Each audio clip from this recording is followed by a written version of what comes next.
5월은 가정의 달입니다. 그리고 오늘은 교회에서는 어버이 주일로 지키고 있습니다.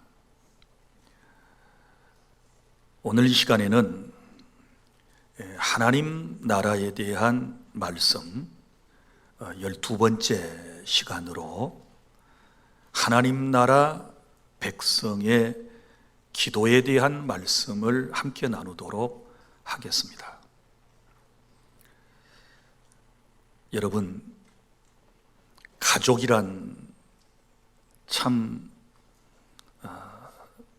여러 가지 의미를 가지고 있습니다. 서로 힘들 때는 떨어져서 살고 싶은 그런 생각이 들 때도 있어요. 그러나 애경사가 있을 때에는 가족이 꼭 필요한 것입니다. 그리고 부모님은 살아생전에는 굉장히 어떤 측면에서는 부담을 주시는 분들 같아요. 그런데 부모님이 떠나시고 나면 늘 그립고 생각나고 가정에 어른이 없다는 것으로 굉장히 힘이 빠지는 그런 것들을 경험하게 돼요. 그리고 자식은 너무너무 양육이 힘들고 자녀 때문에 문제가 많이 발생하면 가지 많은 나무에 바람잘 날 없다라고 하듯이 어쩔 때는 무자식이 상팔자라는 말이 나올 정도로 그렇게 자식들이 많건 혹은 적건 간에 여러 가지 자녀를 통한 어려움이 있는 것 또한 사실입니다. 그런데 이 자식들이 양육할 때는 힘들고 참 어렵지만 나중에 우리가 늙고 병들고 나면 자식들이 힘이 돼요. 그래서 자식은 정말 하나님께서 소중한 선물로 우리에게 주신 하나님의 사람들이다, 이렇게 생각할 수 있겠지요. 그리고 손자는 오면 엄청 반갑고 가면 더 좋아요. 오면은 그 기쁨으로 너무 좋은데 한 며칠만 지내놓고 보면 너무너무 힘들어. 그래서 속으로 가면 좋겠다, 이런 생각이 들 때도 있어요. 우리 주한이와 주찬이가 오면 제 얼굴이 환하게 빛나는 것 보셨나요? 너무너무 좋지요. 잘 안 오다가 왕 할머니 할아버지 세상 떠나서 장례 치른다고 잠깐 왔다 갔는데요, 그 여운이 마음속에 남아요. 그런데 이 아이 하나를 케어하려면 보통 힘든 게 아니라 육체적으로도 그렇고 또 돈도 많이 들어가요. 그래서 제가 우리 애들 오면 우리 며느리한테 그래요. 얘야, 목포만 오래 있지 말고 광주 친정에 빨리 가거라. 얼마나 외할머니, 외할아버지가 기다리시겠냐? 얼른 가거라. 그래서 명절 때 오면 막 서둘러서 빨리 가라고 우리가 짐 싸줘요. 바리바리 이것도 갖다 드려라, 저것도 갖다 드려라. 너 막내딸인데, 딸 넷 가운데 막내딸인데 어머니 아버지가 얼마나 너 오기만을 기다리겠냐. 멀지도 않은 광주인데 얼른 가거라. 그리고 보내요. 보내고 나면 또 서운해요. 아이고, 저 녀석들 같이 살면 얼마나 좋을까. 그리고 또 애들이 가기 싫어해요. 그게 손자들인 것 같아요. 이제 부부관계도 그런 것 같아요. 어떤 사람에게는, 어떤 부인에게는 남편이 원수 같은 존재예요. 그러니까 싸울 때 보면 아이고 이 왼수야, 왼수라고 그래. 아내는 남편한테 이제 뭐라고 그러나, 왼수라고 그러면 또 상대는 뭐예요? 이 사자야. 그래서 왼수 사자가 티격태격 싸우며 살아요. 이제 그런 경우에는 좀 떨어져 있고 싶고요. 그냥 함께 살 마음도 별로 없어지고 그럴 수 있을 것 같아요. 그러나 사랑하는 남편을 잃은 한 여인의 고백을 여러분들에게 소개를 해드리려고 그러는데, 이분이 이렇게 말했어요. 남편이란 같이 있을 때는 잘 몰랐는데 가버리고 나니까 제일 필요한 사람이었고, 남편 없이 가장 힘들고 어려운 일은 저녁에 잘 때 외로움이 엄습해 온대요. 그리고 어려운 일을 만났을 때 의논할 사람이 없고, 그리고 힘들고 어려울 때 투정 부릴 사람도 없어서, 그래도 남편이 있었으면 이런 일을 처리해 갈 텐데 하며 눈물을 훔쳤다라고 하는 고백이 있습니다. 그러므로 지금 꼭 필요한 사람이 있는 사람들은 감사하며 서로 사랑하며 살아가실 수 있기를 바라고, 꼭 필요한 사람이 없는 사람들을 잘 보살펴 주시는 일 또한 감당해야 될 줄 믿습니다. 그리고 꼭 필요한 사람이 없는 분들은 하나님을 더욱 사랑하고 의지하며 살아가는 그런 은총이 있기를 바랍니다. 하나님께서 신구약 성경을 통틀어 특별히 사랑하는 대상이 있으세요. 물론 모든 사람을 다 사랑하시지만 세 부류의 사람을 더 하나님께서 관심을 가지시고 사랑을 하시는데, 누구일까요? 고아, 부모 없는 사람. 그 다음에 두 번째가 남편 없는 과부. 그리고 세 번째가 나그네. 여기서 말하는 나그네는 이방인들을 말해요. 타국에 와서 우리와 함께 살고 있는 분들을 말하는 거예요. 이 세 부류의 사람을 하나님께서는 특별하게 대하셨는데, 오죽하셨으면 나는 고아와 과부의 하나님이시다, 이렇게까지 말씀을 하셨겠어요. 오늘 본문의 말씀은 바로 이 한 과부에 대한 이야기입니다. 남편을 먼저 떠나보내고 살아가는 여인이 있었습니다. 어느 날 정말 억울한 일을 당했었지만 의논할 대상도, 그리고 자신의 일을 위하여 발벗고 나서서 도와줄 만한 그런 이웃도, 그런 사람도 없었습니다. 그래서 여인은 자신이 당한 이 억울한 일을 법정에 가서 호소하기로 했습니다. 그런데 이 억울한 송사를 맡은 재판장이라고 하는 사람은 하나님을 두려워하지도 않는 사람이었고, 그리고 사람을 무시하는 아주 아나무인의 인생이었습니다.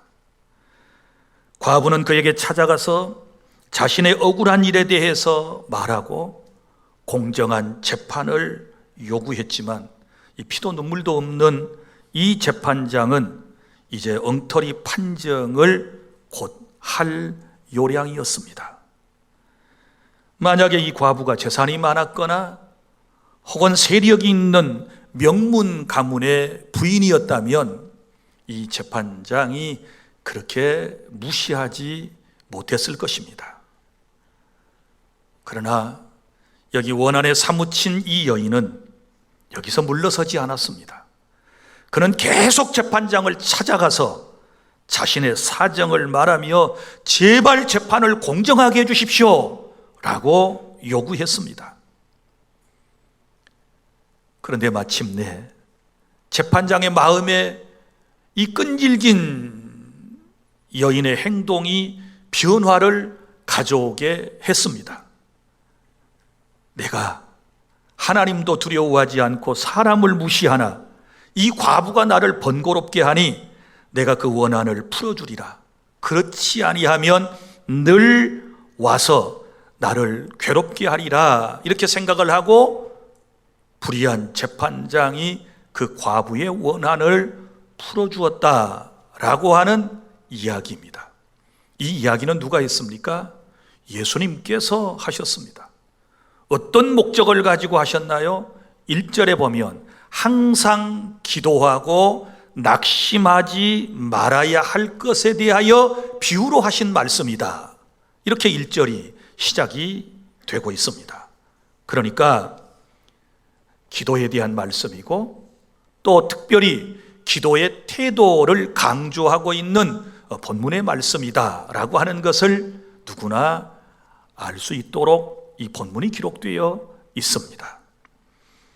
본문의 결론을 먼저 말씀을 드리면 원한을 가진 사람이 끈기 있게 간청을 하게 되니 하나님도 인간도 두려워하지 않고 무시하는 악한 재판장도 그 원한을 풀어주었는데 하물며 우리를 사랑하시고 우리를 택하신 하나님께서 우리가 밤낮으로 하나님께 나와 부르짖어 간구하면 그 소원을 들어주시지 않겠느냐. 그러므로 항상 기도하고 낙심하지 말아라 라고 하는 말씀으로 이 본문을 주셨다는 사실을 여러분이 깨달을 수 있기를 바랍니다. 자, 그러면 이제 본문을 통해서 하나님 나라 백성의 기도는 어떤 기도인가, 어떤 특징을 가지고 있는가에 대하여 몇 가지로 정리를 해드리도록 하겠습니다. 첫째는 바로 하나님 나라 백성의 기도는 선택받은 자의 기도이다. 무슨 얘기인가 하면 하나님께 선택받아 하나님의 백성이 된 사람이 하나님께 기도할 수 있는 것이다 라고 하는 것입니다. 아무나 하나님께 기도할 수 없습니다. 오늘 본문을 보세요. 7절에 하나님께서는 그 밤낮 부르짖는 택하신 자들의 원한을 풀어주셨다 이렇게 말씀을 해요. 여러분, 하나님께서 하나님의 자녀를 언제 하나님의 자녀로 선택해 주셨는가요? 에베소서 1장 3절부터의 말씀을 쭉 보면 창세전에 예수 그리스도 안에서 그 크신 사랑으로 우리를 선택하셨다 이렇게 말씀을 하셨습니다. 우리의 어떤 가능성을 보시고 선택한 게 아니고 하나님은 무조건적인 사랑으로 우리를 선택하셨다. 누구로 선택하셨는가? 구원 받을 사람으로 하나님이 선택하셨다. 그리고 때가 되어 하나님께서 선택받은 사람을 세상에 보내셨습니다. 그리고 이 세상에서 복음을 전하는 자들을 통하여 예수 그리스도의 복음을 듣게 하시고 성령께서 임하셔서 믿게 하시고 그리고 입술로 주님을 고백하게 하시고 하나님 나라 자녀가 되는 권세를 주셨다. 그래서 영생을 주시기로 작정된 자는 다 복음을 듣고 믿게 되고, 요한복음 1장 12절에 영접하는 자 곧 그 이름을 믿는 자들에게는 하나님의 자녀가 되는 권세를 주셨다, 이렇게 말씀을 하셨습니다. 그래서 선택받은 사람은 반드시 예수님을 구주로 믿고, 그리고 하나님의 자녀가 되는 권세를 받는다 그랬는데, 여기 하나님의 자녀로서 우리에게 주어지는 권세가 있는데, 여러 가지 권세가 있어요. 그 중에 성경에서 강조하는 바가 뭐냐 그러면 바로 기도의 권세예요. 하나님의 자녀로서 우리가 하나님께 간구할 수 있는 그런 놀라운 특별한 은총으로서의 권세를 우리에게 허락하여 주셨다. 요한복음 15장 16절입니다. 제가 낭독하겠습니다. 너희가 나를 택한 것이 아니요 내가 너희를 택하여 세웠나니 이는 너희로 가서 열매를 맺게 하고 또 너희 열매가 항상 있게 하여 내 이름으로 아버지께 무엇을 구하든지 다 받게 하려 함이라. 아멘. 하나님께서 우리를 선택하신 목적은 아름다운 열매, 구원의 열매를 맺게 하시려는데 그 의도가 있으셨고, 그리고 또 하나는 바로 내 이름으로, 예수님 이름으로 누구에게? 아버지께, 아버지 하나님께 무엇을 구하든지 다 받게 하시기 위해서 우리를 하나님의 백성으로 택하셨다, 이 말씀이거든요. 이 사실을 믿습니까? 그러므로 여러분, 하나님 나라 백성의 기도는 그 첫 번째가 하나님께 선택받아 구원받은 하나님의 자녀만이 하나님께 기도할 수 있는 특권이 있다, 이 사실을 믿으셔야 돼요. 그래야 기도가 소중한 걸 알 수 있어요. 여러분, 내가 길을 지나가는데 남의 자식이 나한테 와서 이런저런 사정을 얘기하고 뭐 한 10억을 주세요, 뭐 몇만 원을 주세요, 그러면 누가 줄 수 있겠습니까? 그건 내 자식이 아니기 때문에 주지 않습니다. 그러나 사랑하는 내 자녀가 나에게 무언가를 요구하면 우리는 사람이기 때문에 내가 할 수 있는 범위 내에서 모든 것들을 이루어 줄 수 있는 거예요. 그러니까 내가 하나님께 기도한다라고 하는 것은 이건 무거운 짐이 아니고 하나님께서 하나님의 자녀인 내게 주시는 놀라운 은총으로서의 특권이라고 하는 사실을 믿고 이제부터 기도를 여러분이 긍정적으로 생각하시고 기도 생활을 시작하실 수 있기를 바랍니다. 둘째,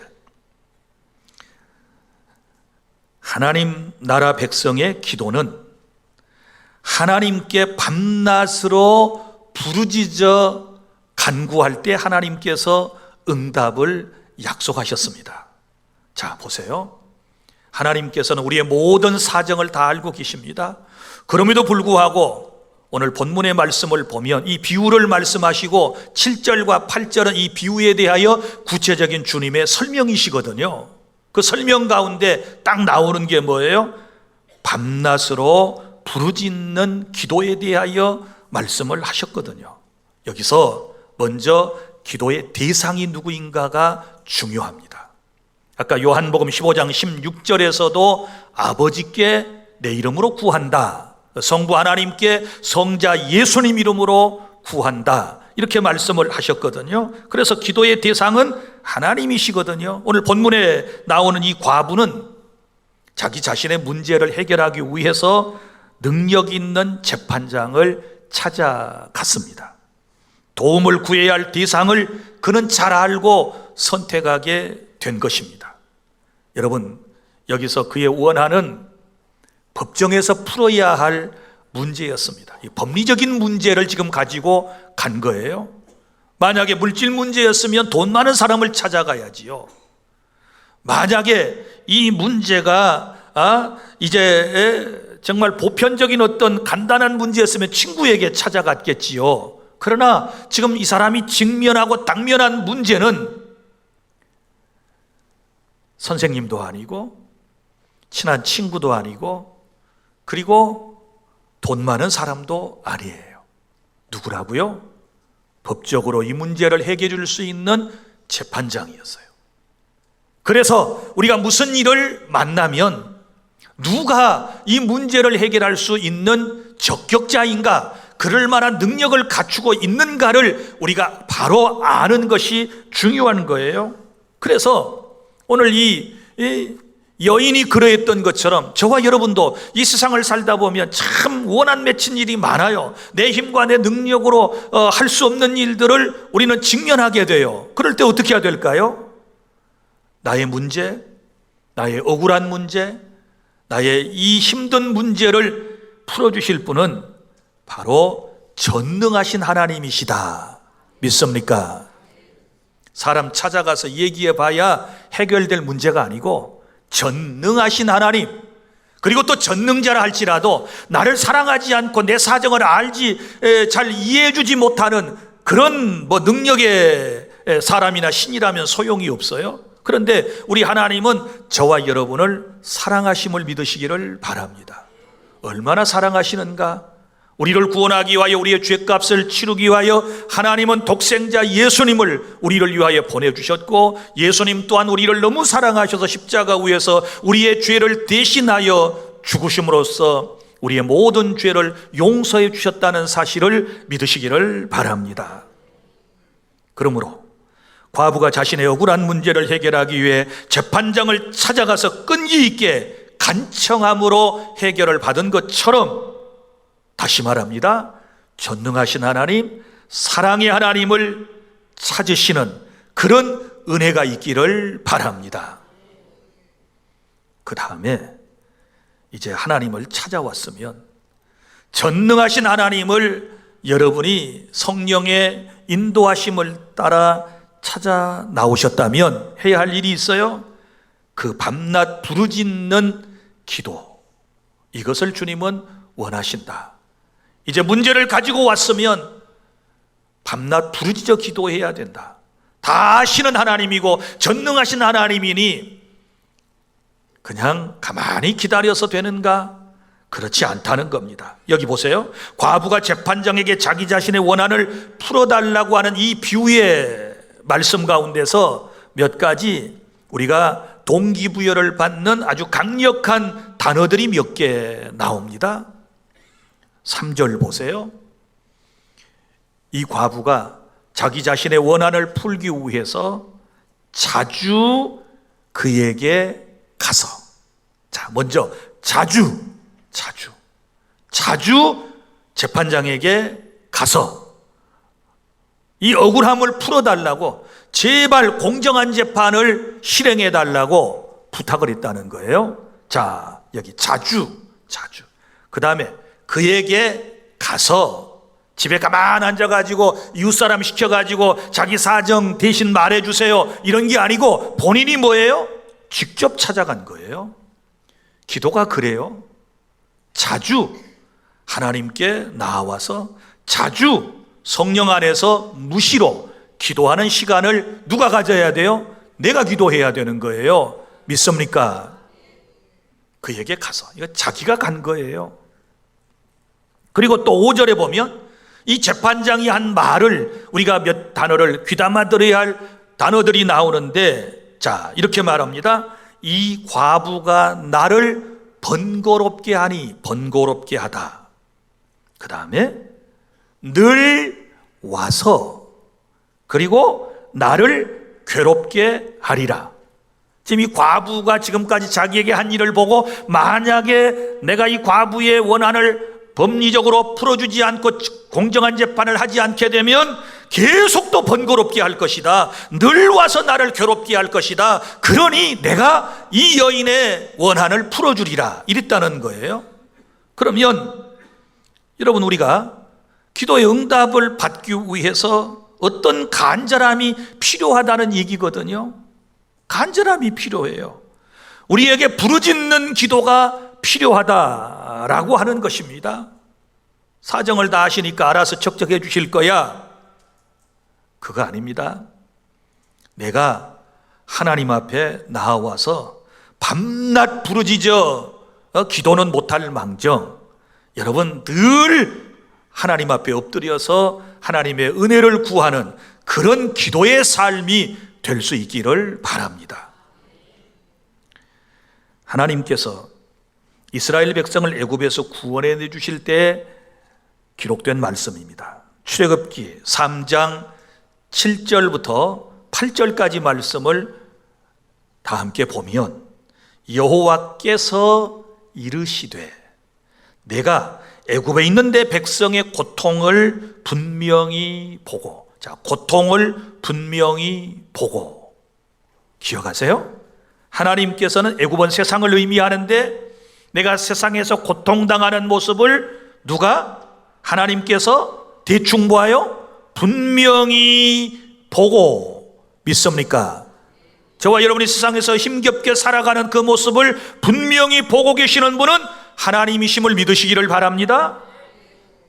그 다음에 그들의 감독자로 말미암아 부르짖음을 듣고, 자, 이집트 관리들이 이스라엘 사람들의, 히브리 사람들에게 노동을 착취해 가지고 이제 지금 성을 건축하는 일을 하는데 얼마나 고통스러움을 주었는지 몰라요? 그때에 그 히브리 사람들의 부르짖음, 그 한숨, 그 소리를 누가 들으셨다?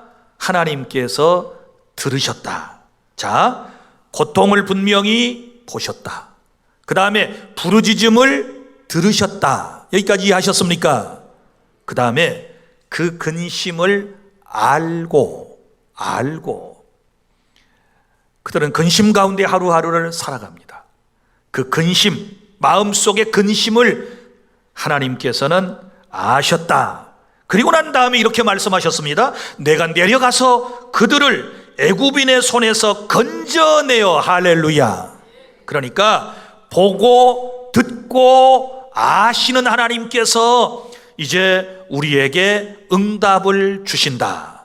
할렐루야. 그래서 건져내어 그 다음에 이제 쭉 가나안 땅에 지명이 나오면서 그들을 약속의 땅으로 데려가시겠다, 이렇게 말씀을 주셨습니다. 사랑하는 여러분, 성경에 기도와 관련하여 가장 많이 나오는 단어가 무엇인 줄 아십니까? 그것은 바로 부르짖음입니다. 큰 소리, 부르짖음. 이것을 우리가 간과해서는 안 될 것입니다. 하나님께서는 우리의 형편과 사정을 다 알고 계시지만 우리에게 부르짖어 기도하라고 말씀을 하셨고, 부르짖어 간구할 때 그것이 통로가 되어 우리에게 응답이 온다는 사실을 분명히 하나님께서 정하셨는데요, 이것은 하나님께서 기도하는 사람의 태도를 주시하신다. 얼마나 애절함으로, 얼마나 간절함으로 하나님께 기도하고 있는가, 그것을 보고 하나님은 응답의 시기도 정하시고 응답의 방법도 하나님께서 결정하신다는 사실을 아셔야 하는 것입니다. 구약에 보면 이스라엘 백성을 40년 동안 광야길에서 인도하여 가나안 땅 문턱까지 갔던 사람은 모세입니다. 그런데 리더로서 늘 자신의 한계 상황을 그는 알게 됩니다. 자기의 부족함을 알게 돼요. 백성들이 막 그냥 소리를 지르고 대들고 막 원망할 때에 그때 모세가 했던 일이 무슨 줄 아십니까? 그때마다 그 문제를 해결하는 방법은 딱 한 가지예요. 부르짖어 기도해요. 믿습니까? 가정에서 가장으로서, 아내로서, 교회에서 어떤 직분자로서 여러분들이 아는 리더십에 문제가 있고 리더십에 자기 자신의 부족함을 느꼈다면 하나님께 부르짖어 기도하시기를 바랍니다. 감당할 수 있는 힘을 주실 줄로 믿으시기를 바랍니다. 그리고 이스라엘 자손도 마찬가지예요. 범죄하여 하나님 앞에 얻어맞을 때마다 그들은 백성이 다 부르짖어 기도할 때 하나님이 그들을 용서하셨고 그들을 지켜주셨다. 그리고 그 유명한 삼손도 마찬가지예요. 부르짖어 기도했어요.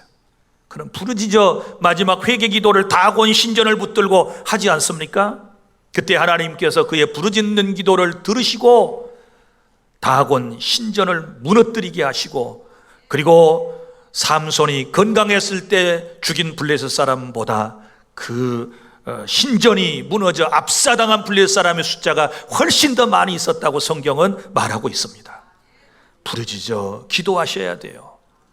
그리스도인으로서 내가 잘못하여 당한 수모든지 혹은 내가 연단으로서 받는 수모든지 이런 일이 있을 때는 삼손을 생각하고 간절한 마음으로 부르짖어 간구하면 하나님께서 역사하실 줄 믿습니다. 어디 그뿐입니까? 엘리야 선지자도 죽은 사람 살려낼 때 부르짖어 기도했고요.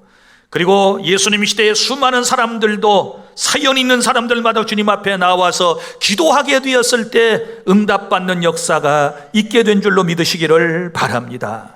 예레미야 33장 3절 너는 내게 부르짖으라 내가 내게 응답하겠고 네가 알지 못하는 크고 은밀한 일을 내게 보이리라. 여기 부르짖어 기도하라는 것입니다. 신약 마가복음 10장 46절부터 52절까지 말씀해 보면 거기 한 시각 장애인에 대한 얘기가 나오지요. 그의 이름은 바디메오입니다. 예수님께서 자신의 앞을 지나신다는 그런 이야기를 듣고 예수님이 있는 쪽을 향하여 나사렛 예수여 다윗의 자손 예수여 나를 불쌍히 여겨주세요 하고 소리를 질렀습니다. 그때 주변에 있던 제자들이 그것을 만류했습니다. 그러나 이 사람은 포기하지 아니하고 성경에 보면 더욱 큰 소리로 부르짖어 예수님을 불렀습니다. 자신을 불쌍히 여겨달라고 불렀습니다. 그때 예수님께서 발걸음을 멈추셨습니다. 사실 예수님은 이 사람을 찾아오신 것이었습니다. 그리고 그가 어떻게 반응하며 기도하는가를 주님은 쭉 지켜보셨던 것이고 그리고 그에게 말씀하셨습니다. 네 소원이 무엇이냐? 예, 제가 보기를 원합니다. 그래, 내 믿음대로 될지어다. 할렐루야. 이래서 그의 눈은 뜨여지게 된 줄로 믿으시기를 바랍니다. 인생이 역전되기를 원하고 힘들고 어려운 상황에서 벗어나기를 원하신다면 지금 여러분이 해결할 수 없는 그 엄청난 문제를 해결하기를 원하신다면 주님께 부르짖어 더욱 간절한 마음으로 간구하실 수 있기를 바랍니다. 셋째, 마지막으로 하나님 나라 백성의 기도는 믿음으로 구하고 낙심하지 않습니다. 자, 이 비유의 목적이 뭐라고 그랬습니까? 1절에서 항상 기도하고 낙심하지 말아야 할 것을 말씀하셨다 그랬지요. 그러니까 설교의 주제와 이 제목은 뻔한 것이에요. 항상 기도해라. 낙심하지 말고 기도해라. 이런 표현이거든요. 그런데 오늘날 많은 사람들이 기도하지 않는 이유가 무엇이며 기도하다가 중단하는 이유는 무엇일까요? 몇 가지 이유가 있는데 오늘 본문에서 예수님의 진단 첫 번째는 믿음이 부족하기 때문입니다.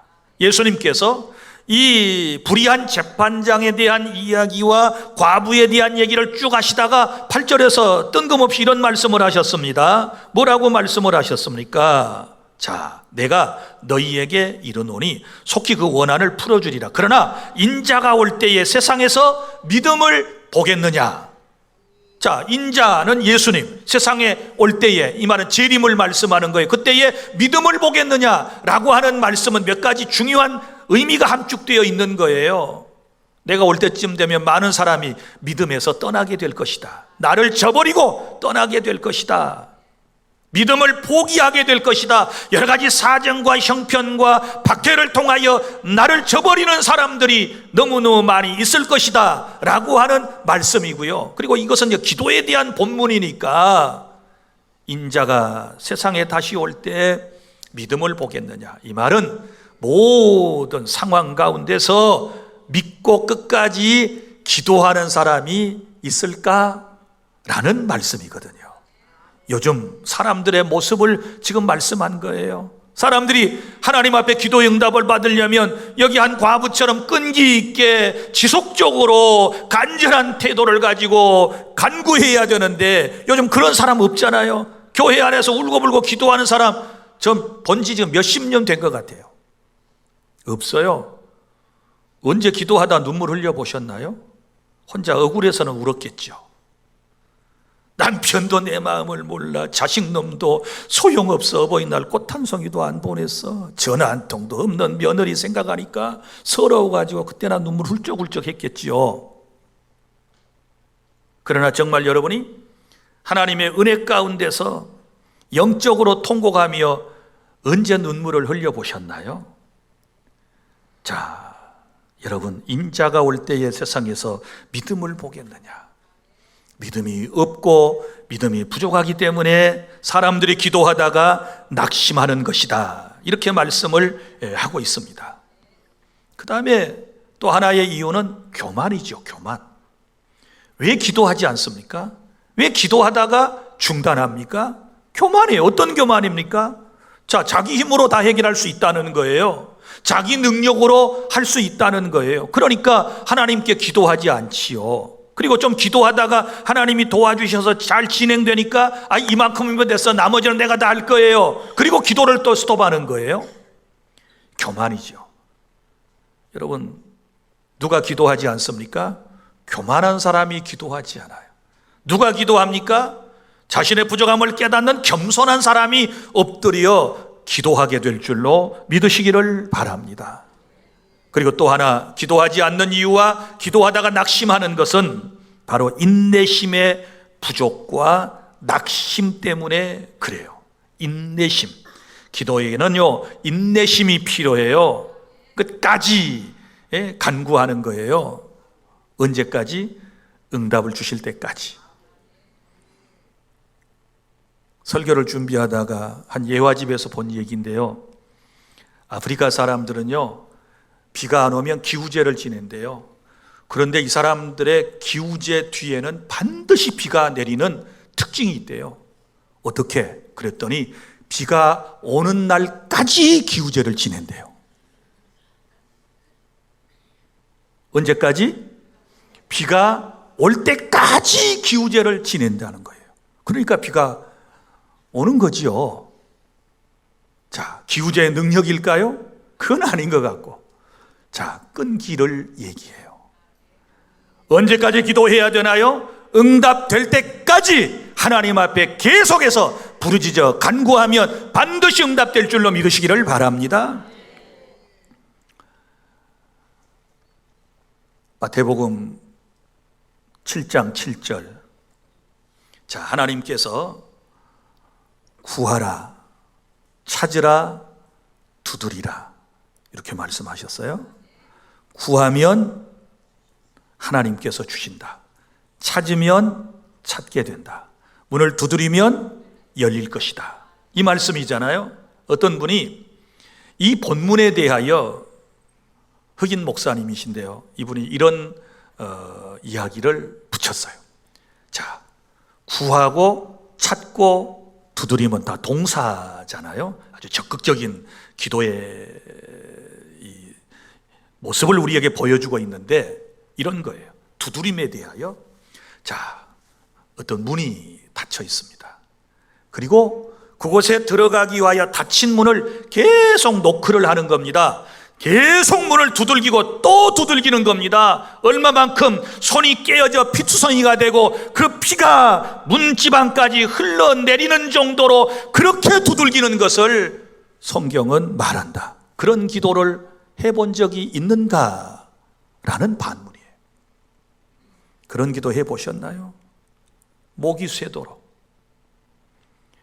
정말 여러분이 식음을 전폐하며 하나님 앞에 애절하고 간절한 마음을 가지고 사랑하는 가정을 위하여, 자녀를 위하여, 전도 대상자를 위하여, 여러분이 물질적인 어려움을 극복하기 위하여, 여러분의 질병을 치유받기 위하여, 그리고 여러분 인간관계의 아름다운 삶을 함께 살아가기 위하여 그런 기도 있었는가?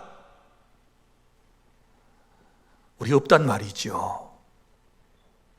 그리고 기도 조금 해놓고 응답 없다고 낙심하고 절망하고 하나님이 계시니 안 계시니 막 이러면서. 자, 인내심을 가져요. 낙심하면. 오늘 본문에 보세요. 여기 이 재판장도 4절에 보면 이 부인이 열심히 찾아가서 얘기했는데 처음에 안 들었잖아요. 그러다가 4절에 와서 이렇게 말해요. 얼마 동안 듣지 않다가, 이런 표현이 나오죠. 얼마 동안은 듣지 않다가 계속 와서 막 자기의 원한을 풀어달라고, 공정한 재판을 해달라고 그러니까 할 수 없이 그 원한을 풀어줬다는 얘기잖아요. 그러니까 얼마 동안 듣지 않다가, 이건 무슨 의미예요? 우리의 기도가 세 가지 형태로 응답이 되는데요, 여기 이제 본문에도 나오지만 하나님께서는 8절에서는 속히라는 표현도 쓰셨어요. 자, 그 다음에 이 재판장에 대해서는 얼마 동안 듣지 않다가, 이렇게 또 표현이 되어 있어요. 그래서 제가 정리를 해드리면 기도의 응답은 세 가지로 와요. 우리 스타트 코스에서 다 배웠어요. 첫 번째가 즉각적인 응답이 있어요. 이거를 오냐, 영어로 yes, 즉각적으로 꼭 필요한 것, 시급한 것, 그것은 하나님께서 즉각적으로 응답하신다. 내일 아침에 여러분의 자녀나 손자들이 학교에 가야 되는데 교통비가 없어요. 버스를 타고 가든지 뭐 어떻게 가야 되는데 걸어갈 수 있는 곳은 아니고 교통비가 필요한 거예요. 그래서 교통비를 주세요 하고 엄마나 아빠나 혹은 할머니나 할아버지에게 얘기를 했어요. 그러면 그거 고민하시겠어요? 그거 가지고 막 따지겠어요? 다 아는 건데? 어떡할까요? 여기 있다, 오냐? 그리고 탁 줄 거예요. 진짜 엄마 아빠라면. 근데 엄마 아빠는 모르겠어요. 그거 꼭 필요한 거, 그거는요, 하나님께서 즉각적으로 여러분에게 응답하신다는 사실을 믿으시기를 바랍니다. 즉각적으로 오냐 하고 탁 주시는 거예요. 그런데 여러분들은 이런 기도 응답만을 꿈꾸고 있어요. 아이고, 너무 오래 가면요, 제 마음이 상하고 기도하다가 저 기도 안 해버리면 어쩌랍니까? 또 이렇게 또 뭐 걸고 넘어지는 사람도 있어요. 두 번째, 안 돼. 기도 응답이 뭐예요? No, 안 돼. 이거는 보호의 응답이라고 그래요. 무슨 얘기인가 하면, 자, 아이가 일식집에 갔어요. 그 아저씨가 사용하는 칼을 일본말로 그 뭐라고 해요? 아주 뭐 날선 칼이 있는데 자기 연필 깎기 할 때 그걸 쓰면 연필이 잘 깎일 것 같아. 그래서 엄마 아빠 저 칼 사주세요. 오냐, 2자리 사갖고 가자. 이러시겠어요? 뭐라고 그랬어요? No! 안 돼. 왜 안 돼요? 위험하니까. 그거 가지고 연필 깎다가 손가락 다 잘라버릴 텐데. 이건 보호의 응답이야. No! 안 돼. 그리고 여러분들 애들 키울 때 보세요. 안 돼가 많았어요? 돼가 많았어요? 안 돼. 오늘 또 애들 뭐 만지려니까 안 돼. 뭐 먹는다 그러니까 안 돼. 뭐 집을라 그러니까 안 돼. 뭐 옷도 뭐 비도 안 오는데 막 비옷을 입는다 그러니까 뭐라고 그랬어요? 안 돼. 장화 신고 가겠다는 게 뭐예요? 안 돼. 뭐든지 안 돼요. 오늘 가서 써봐요. 써봐. 돼가 많았는지 안 돼가 많았는지 안 돼가 훨씬 많아요. 왜요? 그 아이가 위험하니까, 지금 필요하지 않는 것이니까 안 돼라고 말하는 거예요. 우리 하나님께서 그렇게 역사하실 때 있어요. 우리를 너무 잘 아시고 사랑하기 때문에 여러분은 막 달라고 그러지만 하나님께서 No! 안 돼! 안 돼! 안 돼! 이 보호하시려고 그러시는 거예요. 깨달을 수 있기를 바랍니다. 세 번째 응답, 기다려. wait. 기다려라. 너 때가 아직 안 됐어. 기다려. 우리 주한이가 갖고 싶은 게 초등학교 4학년인데 핸드폰을 갖고 싶은가 봐요. 핸드폰. 저도 주한이가 핸드폰이 있었으면 좋겠어요. 왜? 통화도 마음대로 좀 손주놈하고 하고 싶고. 근데 핸드폰이 없어요. 근데 저는 이제 늘 걱정이 돼요. 이 녀석 학교 갔다가 길 잃어버리면 어떡해, 잊어버리면 어떡해. 그래서 작년에 위치 추적기라고 그래가지고 어플로 이렇게 설치해서 가지고 다니는 게 있어요. 가방에다 메고 다니면 어디에 있는지 다 알아요. 근데 여전히 이 위치 추적기는 지네 안방에서 깜빡깜빡하고 있어요. 보니까 지네 엄마 아빠가 안 달아준 거예요. 괜히 나만 사다 줬어요. 물어도 안 보고 사다 준 내가 잘못이지. 얘 필요하냐? 물어보고 사다 줬어야 되는데 내가 그냥 이 걱정이 많아가지고 사다 줬는데 안 사용하잖아요.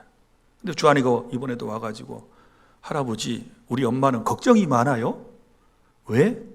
걱정이 많아가지고요, 우리 친구들 핸드폰 다 있는데요, 안 사줘요. 그래서 제가 친구들 핸드폰 빌려가지고 전화해요. 그러면서 내가 그래서 너 게임을 많이 할 것 같으니까 안 사주지. 할아버지 안 해요. 요즘은 다 막는 게 있어요. 그 게임 못하게 다 막으면 돼요. 이러면서 계속 이제 미련을 버리지 못하는 거예요. 핸드폰을 사달래요. 핸드폰을. 그러면서 나한테 청탁을 해왔어요. 할아버지, 엄마한테 얘기해가지고요, 좀 사주면 안 돼요? 그런데 우리 며느님께서는 기다려. 언제 사주냐? 너 중학교 가면 사줄게. 그리고는 아직도 안 사줘. 그러니 그 집 철학이고 부모가 가정교육에 대한 그런 분명한 목적을 가졌는데 내가 사주면 어떻게 되겠어요? 그래서 저도 못 사주고 있는 거예요. 그래서 기다려. 언제까지? 중학교 들어가면 사준대. 그러니까 보세요. 우리 세상에 살다 보면 그런 건 많아요. 자, 사랑하는 손자, 손녀가 할머니, 할아버지 만나면 요구하는 게 많아요. 그걸 노려요, 이놈들이. 야가가지고. 결혼식장에 갔어요. 웨딩샵 앞을 탁 지나가니까 프린세스, 공주님이 입는 것보다 더 멋진 신부의 드레스가 있는 거예요. 그래서 할머니에게 부탁을 해서, 할머니, 저거 사주세요. 나 저거 입고 싶어요. 그러면 아무리 돈이 많아도, 오냐, 사자. 그래, 한 벌 살래, 두 벌 살래. 그래, 한 두 벌 사자. 그리고 사주겠어요? 뭐라고 그럴까요? 기다려. 그러죠. 기다려. wait. 기다려. 언제? 너 결혼할 때 다 입는 거야. 기다려. 때가 안 된 것은 하나님이 뭐라고 말씀하신다고요? 기다려. 이렇게 말씀하시는 거예요. 우리의 삶이 그래요. 나는 다급해서 요청하는데 하나님께서는 아니야, 때가 덜 돼서 좀 기다려 볼래. 기다려 이렇게 말씀을 하시는 거예요. 그런데 우리는 기다리지 못하고 늘 투덜거리고 원망하고 짜증내고 자기 자신의 방법으로 세상을 살아가려고 그래요. 그렇지 않습니까? 그래서 이런 떼쓰는 사람을 위하여 하나님께서 덤으로 하나 응답을 주시는 방법이 더 있는데, 이걸 대체 응답이라고 그래요. 다른 것으로 주시는 거예요. 다른 것으로. 자, 진짜 드레스를 막 사달라 그러면 안 사주고, 그래도 때를 부리니까 어떻게 해요? 장난감 가게로, 완구점으로 끌고 가서 그 예쁘장한 옷 입은 인형, 그걸 사주지요. 그리고 달래지요. 마찬가지예요. 우리 하나님께서도요, 여러분을 너무 잘 아시고 사랑하시잖아요. 근데 어떤 사람은 물질만, 돈만 달래, 부자가 되게 해달래. 그런데 하나님이 보실 때 저 사람 돈 많이 주었다가는 틀림없이 주일 예배도 안 드리고 골프 치러나 주일에도 가고 어디 여행 간다고 만날 돌아다니고 그거 가지고 교만하고 그럴 것 같으시거든. 그래서 안 줘. 물질은 어려워. 대신에 하나님께서 어떤 사람은 구하지도 아니한 건강으로 채워주셨음을 믿으시기를 바랍니다. 믿습니까? 이걸 대체적 응답이라고 그래요. 하나님은 우리를 너무 잘 아시는 거예요. 구하지도 아니한 자식들을 위해서 눈물 뿌려 기도한 적도 없고 물질만 구했는데 너무 때를 쓰니까 하나님께서 자식들을 잘 되게 해주신 사람도 있어요. 여러분이 찾아내고 감사하시기를 바랍니다. 구하지도 아니한 것이 왜 이렇게 내게 언제부터인가 많이 쌓여졌지, 이 일이 왜 이렇게 잘 됐지? 그거는 하나님이 대체 응답으로 주신 거니까, 중요한 것은 어떤 기도를 하든지 간에 여러분이 주의 뜻대로 구하도록 하셔야 할 것이고, 그리고 끝까지 믿음으로 구하게 되면 우리 하나님께서 오냐, 안 돼, 기다려, 다른 것 줄게, 이런 방법들로 우리에게 역사하시니 항상 기도하고 낙심하지 않는 하나님 나라 백성이 다 되실 수 있기를 바랍니다. 기도하겠습니다.